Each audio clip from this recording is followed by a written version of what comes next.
Hi, panibagong araw na naman. Ako nga pala si Tracy, isang simpleng estudyante na gusto lang makatapos ng pag-aaral. Pangarap ko maging IT at makatulong sa pamilya. O di ba, kahit pagpapakilala ko, simple lang.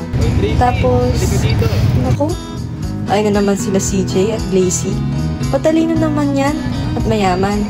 Kaso nga lang, engkang ugali.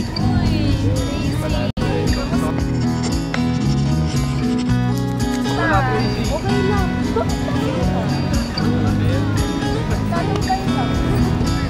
Ito naman si Earl. Masipag yan, tahimik. Ewan ko ba ba't hindi nagsasalita yan? English ng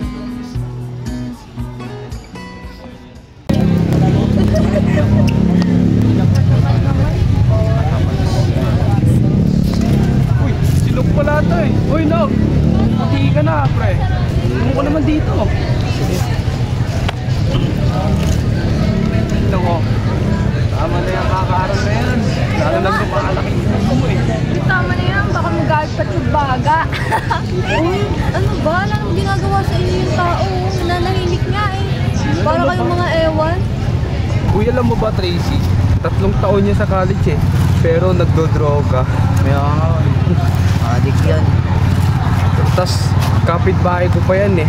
Nakatira lang dun sa yerong bahay. Wala eh. Kaibigan ko yan dati. Pero, parang feeling ko, hindi siya bagay sa circle ko eh. Alam mo na, cut off. Alam nyo, kung wala naman kayong magandang sasabihin, manahimik na lang kayo. Mayaman nga kayo pero wala naman kayong mabuting asal. Pantay-pantay lang tayo dito, uy. Ooh! Wala kami pakialam. Ingat ka lang ha, baka abutan ka ng ice. Uy, tumahimik lang kayo. Nakalimutan niyo na ba sinabi ni Sir, bawal na daw sabihin sa kanya yun? Anong bawal? Yung sikreto, totoo naman yun. Kaya nga. Naku, bahala kayo dyan. Mag-report kayo mag-Sir. Uy, Blazy, totoo naman sinasabi ko. O siya, maraming salamat pero hindi mo naman kailangan gawin yan eh. Muna na ako ah. Sandali nga. Pwede ba kitang makausap? Tungkol saan ba yan? Sa'yo. Marami na akong gustong itanong dati pa. Eh, kung gusto mo talaga, pwede naman. Tara, maupo tayo.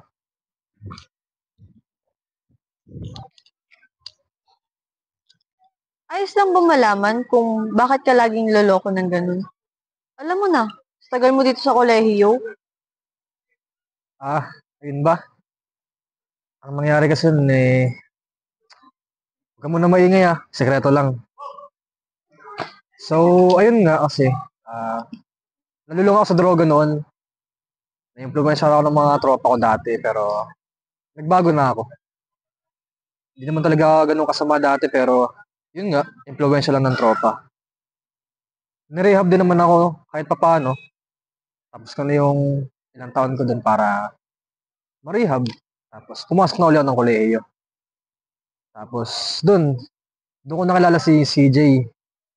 Tinuring ko siyang matalik na kaibigan. Pero hindi ko inaasahan na ipagkakalat niya yung sekretong sinabi ko sa kanya, which is yun. Kumalat. Tapos ang tingin sa akin ng ibang tao eh, masamang tao.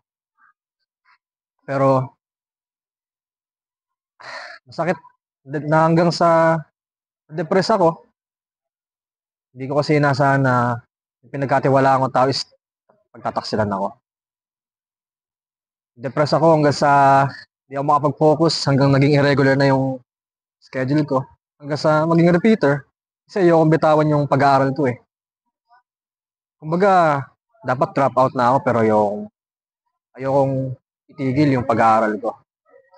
Sinusubukan ko namang magbago. Sinusubukan ko kung makapagtapos para nang sa ganun eh, malaman nilang nagbago na ako at may pagmamalaki ako sa kanila.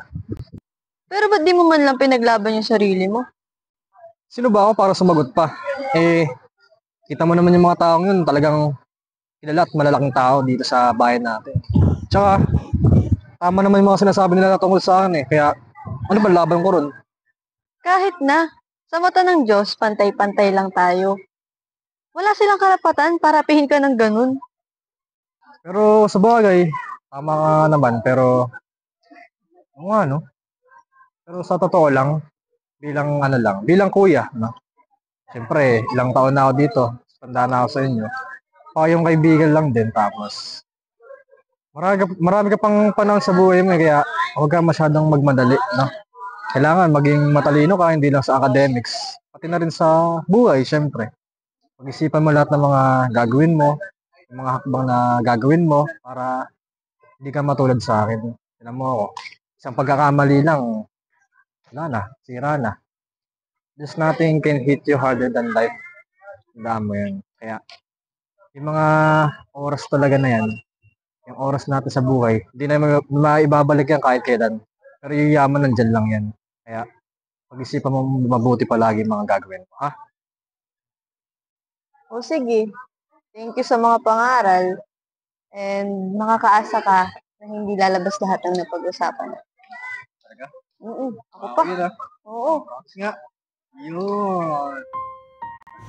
Success is the best revenge. Sa mga salitang binabanggit ni Earl, unti-unti kong napagtatanto na totoong ang lahat ng tao ay pantay-pantay.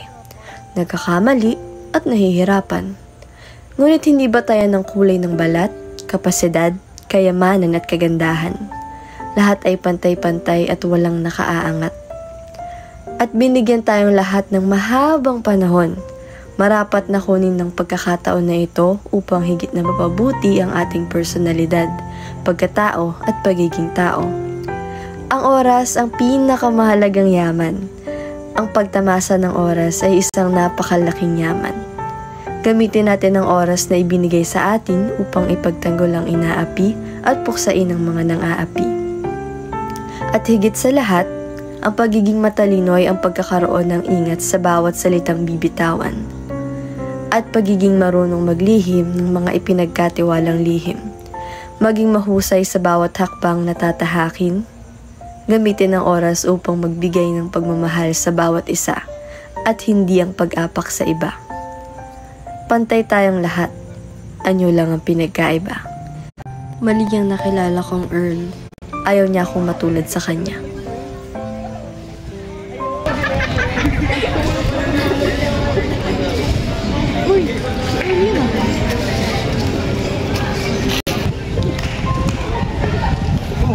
Easy, kumusta?